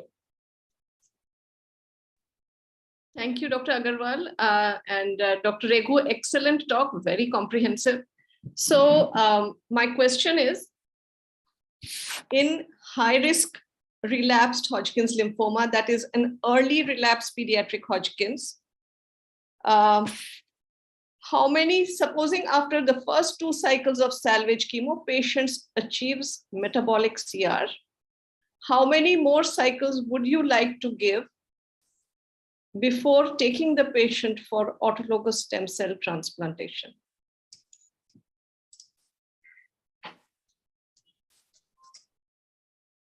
Do I repeat the question? Was it clear? Yeah. So yeah. So yeah, ma'am. So the answer to that question would be, it will also depend on what kind of salvage therapy that we are using. For example, our current standard of care is using bendamustine, gemcitabine, vinorelbine based regime. Okay. So generally, what we do is that we give 4 cycles of BGV before we take the patient for transplant. So generally, we do a response assessment at 3 cycles and see whether the patient is in CMR. If the patient is poorly responding, we will probably not go ahead with the 4th cycle. That 4th cycle also buys us time to arrange for the transplant, and then we finish that, and then for. But this might not be applicable for all the chemotherapeutic regimens, because more myelosuppressive regimens like which contains carboplatin or cisplatin, more cycles you give, there's a higher risk of stem cell mobilization, low stem cell mobilization. So not more than 3 cycles perhaps in those cases. So you will mobilize after 3 cycles? Sorry, you will harvest. You will harvest, harvest after 4 cycles. After 4 3 cycles. After 4 cycles. 4 cycles. Okay. And so today, you will prefer for high risk relapsed Hodgkin's chemo or chemoimmuno in the with current evidence, if funds are not an issue? So yeah, I mean, the problem is primary refractory setting immunotherapy as along with the combination of chemotherapy like bendamustine. But very few patients can afford it. So my choice would still be to give standard dose chemotherapy and then possibly use immunotherapy as a second salvage option rather than upfront. I think spoken like a true pediatric oncologist. Yes. Thank you. Thank you, Dr. Gauri. Before I go to Dr. Abhilasha, Regu, can I just extend that question? Yes, sir. In adults, brentuximab has been used, and now there is publication that it is probably little better in high-risk Hodgkin lymphoma and in elderly who may not be able to tolerate the bleomycin. However, there is a tremendous amount of criticism of brentuximab replacing bleomycin. There have been a lot of editorials, letters, etc., basically because of the cost of the therapy and the slight advantage it has when you just compare with ABVD versus bleo replacing brentuximab. So, as Gauri asked you about the immunotherapy, may I ask you about the brentuximab? If you've got a bad patient, high-risk patient, we'll use brentuximab in pediatrics upfront. Sorry, your talk was on relapsed refractory. I'm asking for upfront. Yes, sir. So what I meant by immunotherapy included both brentuximab and checkpoint inhibition, actually. So similar studies are happening in pediatric setting also, where upfront brentuximab is being used, especially for slow early responders, both by the Euronet consortium as well as by the COG group, where they're using BV upfront for high-risk Hodgkin lymphoma. So when you use brentuximab upfront, if you're talking about patients, that subgroup who relapse, then it will be a problem. In patients who are brentuximab naive with the upfront therapy, this is a preferred therapy in case the patient has got a high-risk relapse, especially primary refractory disease, who have not responded well to the upfront therapy. I would recommend that for the pediatric group also. Thank you. Abhilasha, your question. So my question is for a primary refractory patient who's refractory to even second line, including ICE and mini-beam, but responds to brentuximab and bendamustine. So for such a patient, you would prefer autologous transplant or allogenic? And if at all autologous, then what would be the conditioning? We prefer autologous transplant. So as I discussed, this is autologous transplant might still work in patient who achieves CMR. And considering the high relapse, non-relapse mortality, complications, and the morbidity with allogenic transplant, when there are so many options for salvage, I would prefer to do allogenic transplant in case of an ASCT failure. So I'm speaking as a transplanter, and I would like to keep away from allogenic transplant in Hodgkin lymphoma if possible. Thank you. Thank you, Dr. Abhilasha. Before we go to Dr. Amita, one question in the chat box from Dr. Suma. How would you manage a child who has chronic EB viremia coexisting with relapsed refractory Hodgkin? So could you repeat that question, sir? The question is, how would you manage a child who's got relapsed refractory Hodgkin lymphoma and there is chronic Epstein-Barr virus viremia? So I think I'm not an expert to answer that question. So I believe intense chemotherapeutic regimens may have to be avoided in this patient, and possibly this patient might be the group of patient where brentuximab vedotin-based therapies might be better than using intensive chemotherapies. That is all I can suggest, but I would probably need infectious disease experts to comment on that. Anybody else in the panel can please contribute. I can just add that we had a situation in adult who went to Sloan for the opinion and treatment, and they created autologous T lymphocytes against the EB virus, gave that therapy to get rid of the EB virus, and then got on with the treatment of Hodgkin lymphoma, including autologous transplant. A treatment which I don't think we can easily offer here, but that is what he got. Just one single case experience. Memorial Sloan has sort of, I think, world center for creating directed T lymphocytes for EB virus. So it was probably day-to-day for them, but maybe many centers in the world may not be able to do this. Rajat is here. Do you do this in Singapore? So I think what the person who asked may have meant that this is a chronic active EBV infection in a child, which is usually a feature of a primary immunodeficiency, and that kid probably has developed Hodgkin's lymphoma. So I would suggest that some chemotherapy to treat lymphoma, and this kid may need a allogenic stem cell transplant. And usually these CAB in chronic active EBV infection children they don't have a defined primary immunodeficiency genetic marker. So that makes it a bit more difficult. But I think this is what they're suspecting. So the EBV is in the T cell and NK cell, which makes them much more aggressive. So that's what I think should be excluded for this group. Thank you. Dr. Amita, your question. Sir, I just wanted, first of all, to comment on Dr. Gauri's question that once we've got complete metabolic response and the decision pathway is to do autologous transplant, there may not be much advantage in giving further conventional chemotherapy. Though, like Dr. Regu said, for logistic reasons, because the family may need to prepare and arrange the cost, we can really go for the group that we want straight away. For transplant. Though, like in our setting, he mentioned that it may not be logistically feasible, but if we are in complete metabolic response and that is our pathway, I don't think there is any evidence that further consolidation conventional therapy will give us any additional advantage.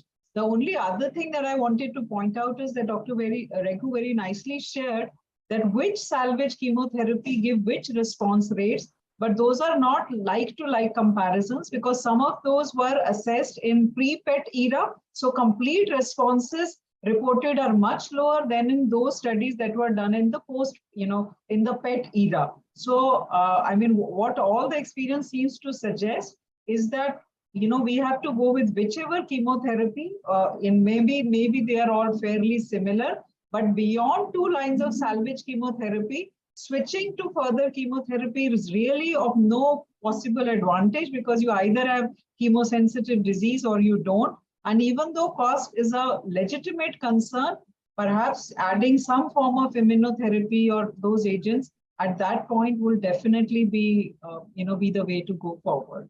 That's it. And it's also the experience with, we are currently doing a relapsed HL collaborative prospective study from India, where again it's risk stratified, response adapted, and the low ROS versus high ROS. So if you don't get into CR after the first 2 cycles of chemotherapy, you switch to a more intensive regimen, but really the response rate doesn't seem to shift. That's just what I wanted to add.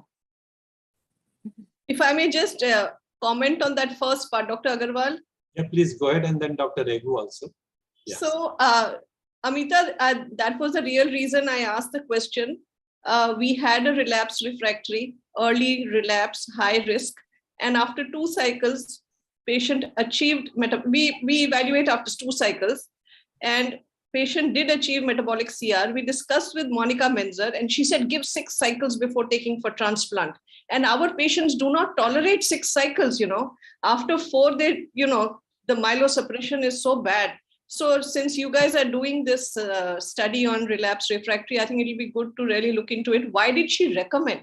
What is the data? Actually, she is the international peer reviewer for our study and this guideline that after 2, for patients who, the old high risk, the current high risk are those who failed 2 lines of salvage chemotherapy. So it's low, intermediate, and high risk relapse, the current Euronet recommendations. But she's actually the reviewer and mentor for our relapsed HL study and has been part. So maybe, I don't know if in your case there were some high risk features, but that has not been her advice to us when we were drafting the study. Because that was important that we add additional cost and, would the patient actually may not be in metabolic CR after 4 cycles, that he's in 2 cycles. Right. You need a fit patient for transplant as well. Right. So I think that message is clear, 3 to 4 cycles if metabolic CR. Okay. Thank you. Yeah, I would just like to clarify that the lines of therapy and cycles of therapy that cannot be interchangeably used. Lines of therapy means different. I'm not talking about lines of therapy, it's the cycles of therapy.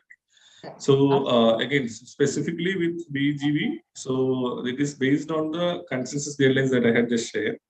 They recommend 3 to 4 cycles prior to transplant. So as I'm quite surprised, these 6 cycles suggested very, very surprising. Rajat, what do you do in Singapore if you got complete metabolic response on PET after 2? We don't have patients, sir. That's a complete mismatch of resource and need for it. But yeah, I guess we'll go to an autologous stem cell transplant. We will not wait for complete metabolic response. May I take this opportunity to ask Raghu? I think I emailed my questions, but maybe I asked two questions. So we had a kid who relapsed actually at the end of the uronet PHL. It was a stage 4, stage 3, I think, and who then went into remission with chemotherapy. We didn't use brentuximab, and then had an autologous transplant, and went to Chennai Apollo for proton. We don't have proton as yet. And then when came back, the advice from Chennai was to give maintenance brentuximab. And this kid had, I think, only one risk factor. So we didn't advise to give maintenance. And she remains in remission more than 2 years now. So, but based on, if you have 100% survival on 0 to 1 risk factor, what I gather from your thing, would you advise a routinely brentuximab to all, or you still will not give to the standard risk ones, only give it to the high risk one? So that was one question. Let's have an answer to this, Dr. Raghu. And I've got one more question after that. Yeah, of course, sure. So in our setting, we can barely manage the 2 cycles of brentuximab vedotin that we give for rescuing patients who are refractory to salvage chemo. So maintenance is almost out of question. I have absolutely no experience giving maintenance brentuximab. If you go by the recommendation, 2 risk factors, that risk factors are required to initiate therapy. And I don't think pediatric specific data is still out yet. So I think it is a matter of the resources the patient have and the clinical judgment whether this patient is going to require that. That's my answer. Yeah, if there is evidence that if there are multiple risk factors, the patient will benefit. Okay, great. And can I just ask one more question? Of course. This concern about GVHD and checkpoint inhibitors and transplant, and it's real. And there's a paper in BMT last year about PTCY being the best to reduce the risk of the GVHD. My question is, we use a T-cell depleted platform. So this same concern should not be applicable to a T-cell depleted haplotransplant, will it? The GVHD chip. I'm not sure there is data to say that, but see, we have had very bad experience with in the same setting with GVHD, severe uncontrolled GVHD. So I think if PTCY, even in a T-cell depleted setting, it can offer any advantage that should be strongly considered. With the obviously, it will be offset by the increased risk of infection, T-cell depletion, and PTCY. But as you said, I don't have the data to say that that can be recommended. Okay, thank you. Thank you. Chetan, you asked your question before that. Can we have your comments on whatever has gone on in last 15 minutes? Yeah, so basically it is a center-based therapy because each center will have its preferences as to what salvage you use. And I think a response after 2 cycles is what is being used as a standard. Except in immunotherapy, there are some papers where they have used nivolumab and they said that there might be a pseudoprogression. That is why after 3 cycles, you will assess a response. So 2 to 3 cycles is where I would assess and immediately go for salvage. I think, as Dr. Raghu said, from the transplant experience, autologous transplant would be the first, and I would use allogenic only in the post autologous stem cell transplant failure setting. So that is where I think I would go. Can I ask Chetan 2 questions to you? So Yes. what is your salvage regime? Number 1, for 90% of patients. Yes. Forget those elite class 1, 2, 3%. And do you give extra cycle if you have documented the metabolic CR? Yes. So basically for us, we have recently started using bendamustine along with nivolumab. And nivolumab we are using as a low dose, as a standard 40 milligram dose. And there's a Korean paper to back that up from that experience. So we are using low dose nivolumab along with bendamustine 2 cycles, assess for response. So far, out of the 5 patients we have given this, all of them have responded very well. They were in CMR after giving the 2 cycles, and we have given 1 more cycle by the time the patient went for transplant. So we have harvested after 2 cycles. So that is our experience so far. And do you ever use maintenance in Tata? We have not used maintenance except for 1 patient. This was in the for this patient we have given nivolumab, and we gave it for almost 2 years. The patient is very well after completion of treatment and has joined medical school recently. Your questions, Chetan. Thank you so much.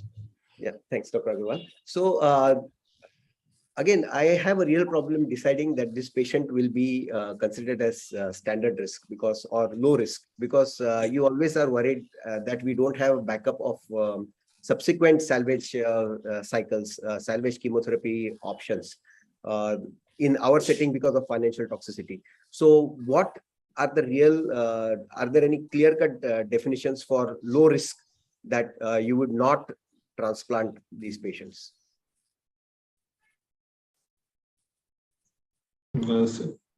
Sorry, I get that. Hello? No, so my question is, how do you define those low risks who will not undergo transplant? The low risk, that will be possibly response based. The low risk criteria, whatever is mentioned, is primarily based on the initial staging at the time of presentation and the time to relapse. So these are the main criteria that we used to say that the patient is low risk. And the patients who do not respond to the salvage therapy will automatically go into the high risk group once they have crossed the failure of the first lane. Because I think many of them have received 6 cycles of ABVD. So then it becomes a little difficult to say whether they have received adequate therapy previously and now they have relapsed late. So in that setting. Oh, yeah, okay. That setting, that is a difficult question, but I would possibly not take those patients as standard risk, but I would possibly take them as high risk. Right. So that is somewhere we still. I just want to clarify, you would take somebody treated on ABVD with relapse as a high risk patient? No, they who was probably inadequately treated. Which would and who has. Yeah, the patient who had been inadequately treated, but had presented early with relapse. So whether they should be high risk or low risk, that is the question. The inadequately treated patients, do they actually fall into the standard risk stratification? That is in the upfront regime. That is the question. So what I was suggesting was inadequately treated patients should possibly be taken as a high risk. They were inadequately treated in the upfront. And so, inadequate would mean inadequate number of cycles, or just received ABVD would be inadequate? I mean, inadequate number of cycles.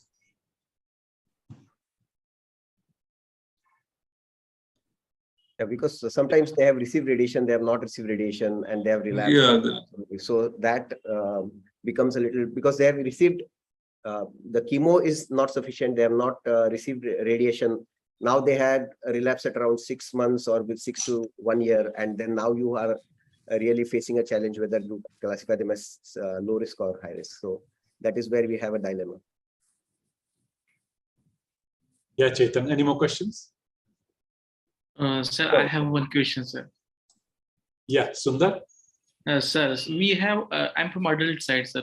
So we have one 63-year lady, case of relapsed refractory Hodgkin lymphoma. She was refractory to 3 lines of chemotherapy, currently on brentuximab and nivolumab, and cycle 12 is going. And after 8 cycles, she is CMR. So how much cycles to continue? That is my question, sir. Is it a 60-year-old lady? She's a case of relapsed refractory Hodgkin lymphoma, and currently 12 cycle is ongoing, brentuximab and nivolumab. So how many cycles we should continue? I mean, till how much time I have to? Who is asking the age?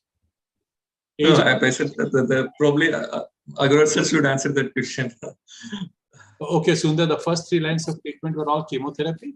Yes, sir, all chemotherapy, like PV, AG, ABVD, and COP. She was unfit for autologous? Yes, sir, she's unfit, sir. All right. So now you're giving brentuximab with nivolumab. Brentuximab, at the most, you can give about 16 cycles in a year. Anything more than that can lead to a significant peripheral neuropathy if you are using the full doses. Very often we abbreviate the dose itself because patient has previously received Vinca alkaloids. and are not able to really take the whole dose of brentuximab, I often stop brentuximab by 12 cycles. It has been difficult to push it beyond that. Even myelosuppression, using repeatedly GCSF, infections, so brentuximab maximum 16, majority of the patients 12. Nivolumab, I don't think we have an answer, because I don't think basically nivolumab is a cure. So it's something which you use till the patient's pocket permits. One day patient says that I can't take any more. There's often a financial decision. Yours is a bad patient. She's not fit for autologous, she's chemo-refractory. You are giving the last chance to her of immunotherapy, that also both the agents. You can't go on and on with brentuximab. So go on with nivolumab the one day when she says she has been left with no money. There can be, I think, virtually no endpoint to nivolumab, or she'll end up with some serious immunological complication. That is what I will do for my patient. Yes. Can I add something here? Of course. This is a story of a kid who came from UAE with Burkitt's diffuse large B-cell lymphoma, refractory. We did a allogenic transplant using the sister as a donor, my sibling, and then she relapsed within 3 months. So basically, this is not curable, right? We put him on pembrolizumab. And this kid was on pembrolizumab for 2 years and remains in remission for now over 4 years. So usually these sort of cases, 2 years, if I'm not wrong, for these checkpoint chips are sort of becoming standard. And I don't know where the 2 years came from, but I have seen many people also do similar things for these 2 years and then they stop. So if the financial thing is viable, then brentuximab you may stop at 1 year, but you may want to consider the nivolumab for 2 years if possible. It's completely arbitrary. I do not know where it came from. What is the present status, Sundar, of your patient? Patient after 8 cycles, she is a CR, and once a month she's coming and taking cycles and going home. So otherwise, she's okay, clinically okay. Sir. Any BV toxicity? She had actually neuropathy, so we are not able to differentiate. Is it because of BV or from first line where these vinblastine or those? Sir. Okay, Chetan, yes. I'm sorry, Dipti, your hand is up so long. I'm so sorry. Dipti, go ahead. Actually, to tell you, I've been working in a government setup, and for the last 1 decade, we are able to treat pediatric malignancies. Before that, it was very palliative. So I would like to know the cost comparison between the salvage options, because people supporting, they ask for the cost, which we are not yet experienced at. So Dr. Raghu, do you have any evidence in the literature or your experience regarding the cost? So regarding the standard dose chemotherapy, again, varies from center to center. Ours is like a charitable trust, but in a corporate setting. Costs are quite high. So if you want to give a standard dose chemotherapy, it will take around 2 to 3 lakhs to complete 3 to 4 cycles of standard dose chemotherapy, supportive care, imaging. Now, compared to that, giving brentuximab vedotin 2 cycles will be almost twice that. And nivolumab or pembrolizumab also will be almost as costly. Each cycle in an adolescent or in an adult setting will cost around 3 to 4 lakhs per cycle of nivolumab or brentuximab. We go by the body weight. So I think it is almost 3 times the cost of delivering standard dose chemotherapy as a salvage option. To this, we must keep in perspective the upcoming autologous transplant cost also. So that may vary anywhere between around 2 lakhs in a government setting to 6 to 7 lakhs in a corporate setting like ours. Thank you. Thank you. Thank you, Dr. Dipti. Dr. Shweta Bansal. I'm not able to on my camera because of unstable internet connection. That's fine. Just wanted to ask my question. Dr. Raghu, very good presentation. I want to ask you regarding the high-risk upfront therapy for the high-risk Hodgkin's lymphoma patient. So if you're treating a stage 4 lymphoma, Hodgkin's lymphoma patient with a bone and bone marrow mets, and the patient has shown a very good response, almost equivalent to CR after 4 cycles of ABVD. So we have given 2 more cycles of ABVD, and now for the bulky disease, we have given the radiation also to the patient. Do you think that Abhilasha, please mute yourself. do you think there is any advantage of giving any kind of immunotherapy as a maintenance therapy in these kind of patients to avoid relapse in these, because they have a very high chance of relapse? Yes, I mean, I would say that this is probably the group of patients who would most benefit from maintenance therapy if they can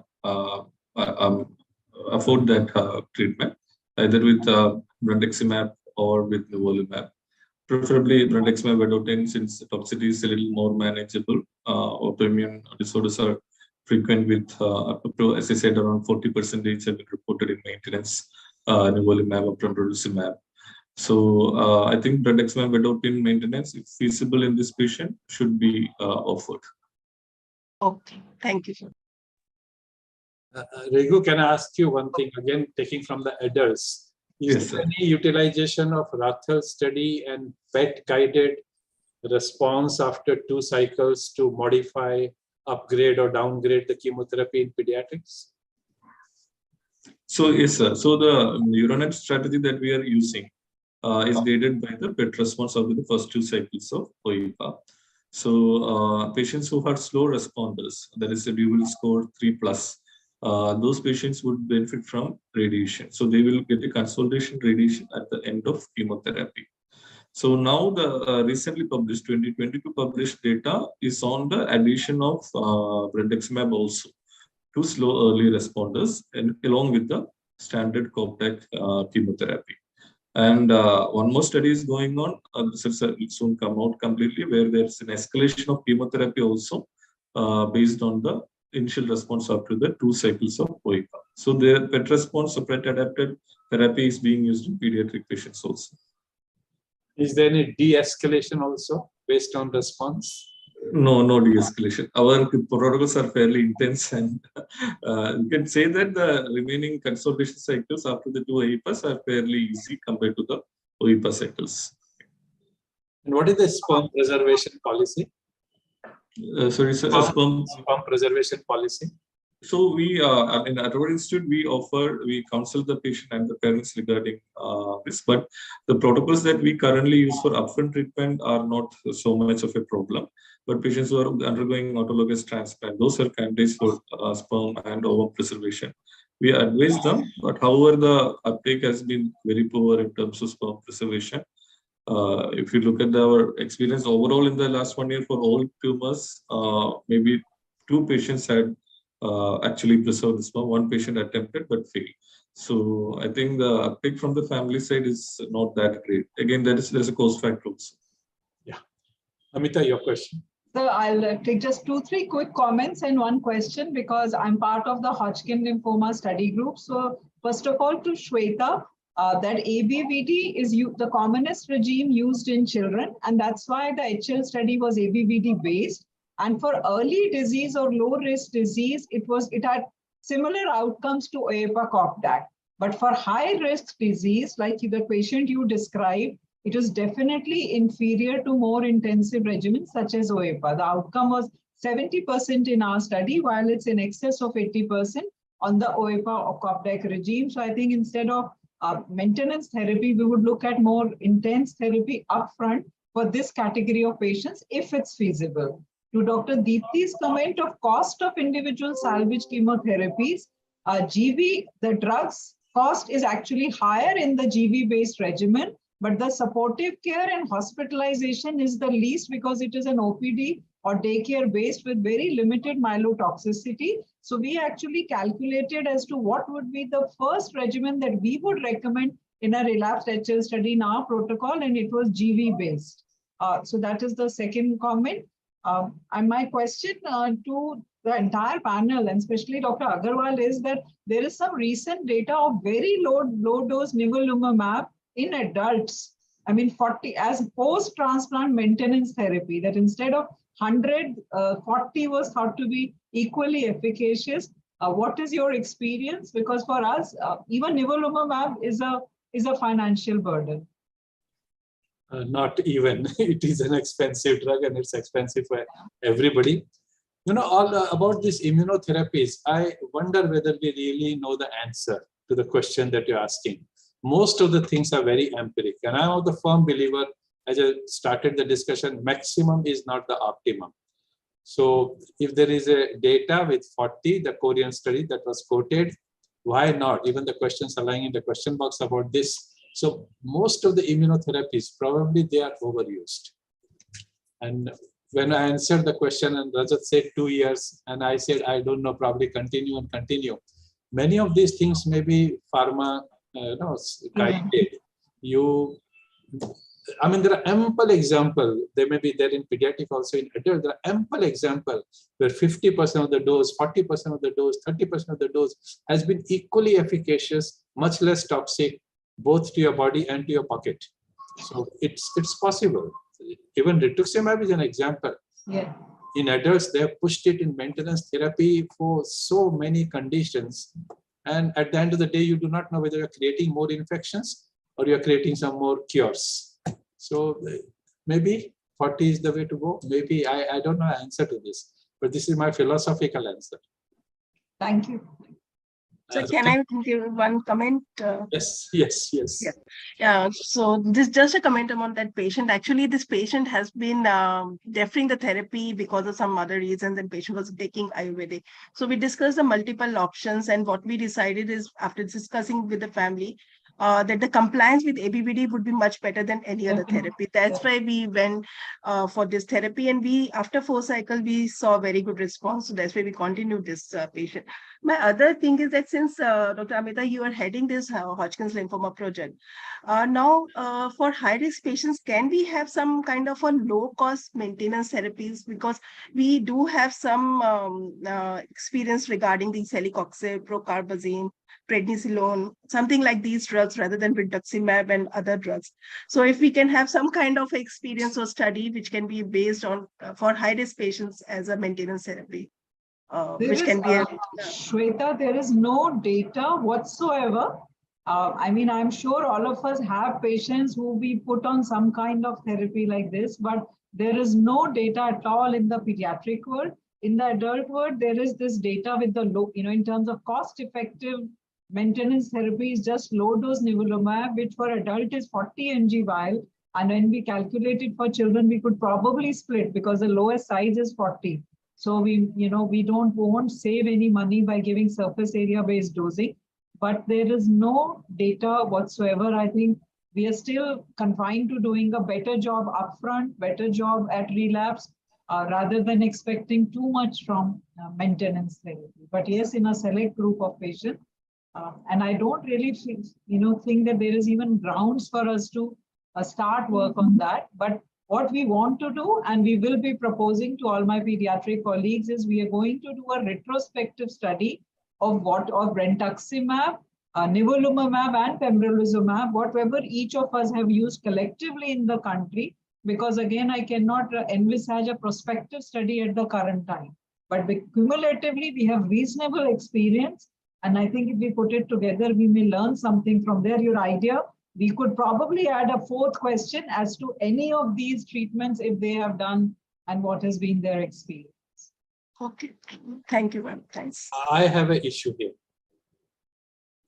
Hodgkin is a curable disease. High-risk Hodgkin not responding well to ABVD is also a curable disease. So talking about maintenance therapy, whatever drug you may be talking about, or talking about nivolumab, pembrolizumab in this setting, isn't it too early to give up? Because these are not curable methods. No, sir. Our study is not really for maintenance. It's primarily for those who've used in chemo-refractory disease and what has been their experience and the toxicities they have experienced, because our individual experiences are very small. But I think cumulatively we have, because in our country, nivolumab, because of financial reasons, is used far more commonly than brentuximab. The data that we get from the brentuximab from the Western world is in the frontline setting and also in relapse setting is on brentuximab only. Nivolumab is currently licensed only for post-transplant relapse, but we are frequently using it to get the patient into remission to take him to transplant. So our set, we have used it differently, and that's why we thought that, we may not be able to do it successfully prospectively or may take a long time, but we could get a glimpse or a snapshot of really how effective is it rather than more and more chemotherapy. We could combine. And so that's the proposed idea. It's still in a very draft stage. So goal is still transplant. Goal is to Just take a bridge to the and we are using it frequently. The most common setting we are using it is to give it pre-transplant, which is actually contrary to its licensed indication. To take the patient to transplant. Yeah. That's fine. How you put the patient into remission. Remission. That's that. Whether it may be more, therapy terminology is, it's not disease. It is entirely different. So probably Shweta's patient to give up so early is too early. Probably okay. Right. Rajat, yes. I have just one comment and one question. Last question to Raghu. Immunotherapy, how low can you go? Is he give the example of Carl June when he talks about CAR T cell. He gives the example of an adult patient who was treated with a CAR T, I think for CLL, and they tracked the CAR T and showed that all the CAR T cell clone came from one cell. So he gives an example: one activated T cell killed a pound of leukemia cell. So it can be very potent. So yeah, how low can you go with immunotherapy? Is a very good question. And so that was my comment. And my one last question to Raghu: why do you say CAR T cell in Hodgkin's? Because there's some experience in I was reading in the Chapel Hill about CD30 CAR T cell. Do you think that will be realistic? I know we are still in India. It will still be a cost and everything will be still an issue. But do you think it will become a realistic treatment option for this refractory Hodgkin's lymphoma in children? CD30 CAR. Yeah, I think definitely. I think a lot of work is underway on CD30 T cells going on, and promising results have come from the initial studies. I hope that it translates, but again, in India, I think it will take a long time to come up. But now, in India setting, including our center, several centers are coming up with their projects, and hopefully, maybe this will be one of the diseases which can be targeted. But I think right now the priorities are for other diseases which are more common and more difficult to manage. In Hodgkin lymphoma, we have multiple options already available. So especially in India, when you're going for a very expensive modality, it will come a long time. It will take a long time to come up, I guess. Thank you. If there are no other questions from the faculty here, one question in the box is from Dr. Deepak Bansal, whether you can re-irradiate in relapsed setting. You use radiation, can you re-radiate?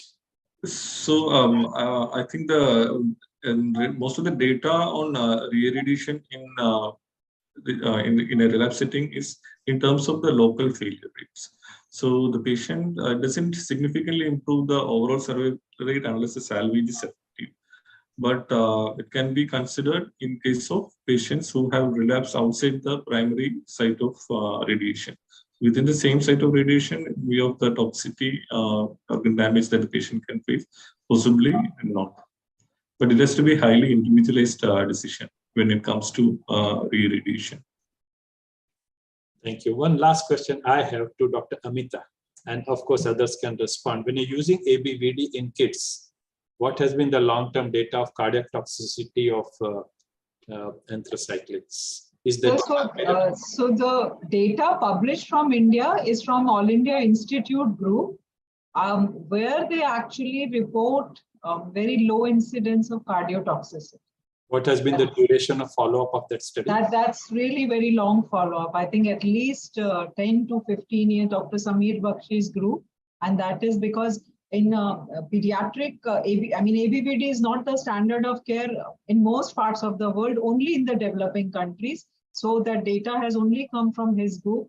and he reports but it's how hard we look. So in terms of clinical cardiotoxicity, probably there isn't much, but again, if we are giving 6 cycles, 300 milligram per meter square, many of us feel that if we were to look harder and do a more stringent follow-up, we might, the numbers may be higher. Dr. Gauri is running after completion of therapy clinic for a long time, and they have the most, comprehensive evaluation. So maybe she can add to that.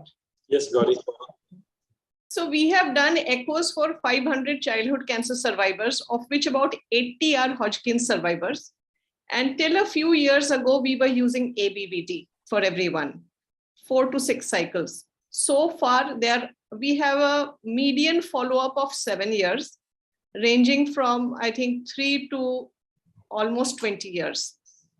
And in these children, so far, none are symptomatic. And I think some 3 or 4 have borderline ejection fraction. The global strain pattern is abnormal in about 5%. But this data is not yet completely analyzed. But I'm just giving you an overview. Is there any study at your center or other pediatric centers in the country of second cancer, second malignancy? Not related to Adriana, just in general, of your pediatric. So we have published secondary AML, but I think in Hodgkin's, maybe we have 1 second malignancy amongst our whole cohort. So not many, but we have a lot of secondary AML after etoposide in our non-Hodgkin's patients. Lot of secondary AML. Prospective Hodgkin study, which has been concluded, continues to follow up, and at a median follow-up of about 7 to 8 years, there is not yet any reported single malignancy in over 400 patients, and no, symptomatic cardiac. So those are being monitored, but no symptomatic cardiac issues. Raghu must have reviewed everything for this talk. What about follow-up of 30, 40 years? What is the data? So that is the biggest challenge in our country. Like a CR database in the US, we do not have a very long-term database for the survivors. So one of the initial slides that I had showed you had followed up patients for 30, 40 years after the completion of treatment. And the data is, so even in the Western country, the data is just maturing. And another challenge is that treatment also keeps on changing every few years nowadays. So we have to catch up very fast to actually collect data regarding the long-term issues.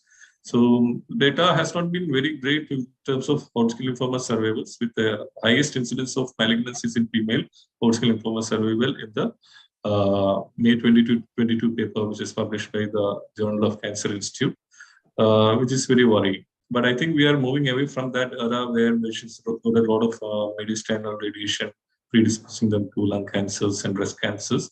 So hopefully things will change. But we as a nation, we definitely need a proper organized LTFU plan.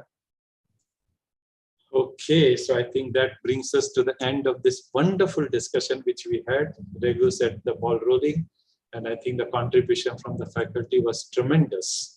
Dr. Gauri, Dr. Amitabh, Chetan, Dr. Rajat, Sundar, Abhilasha, everybody, thank you very, very much for this very, very interactive session. I learned a lot. I'm grateful to all of you, and I'm sure our audience from today, we have registration from 27 countries, and I'm sure majority of them must have logged in. That I would know tomorrow. They all will benefit from this, and in turn, our patients will benefit. I also thank the sponsors, and I also thank the event management team. And sorry to eat your time on a Sunday morning. Wonderful day ahead. Thank you so much. Bye-bye. Thank you, sir.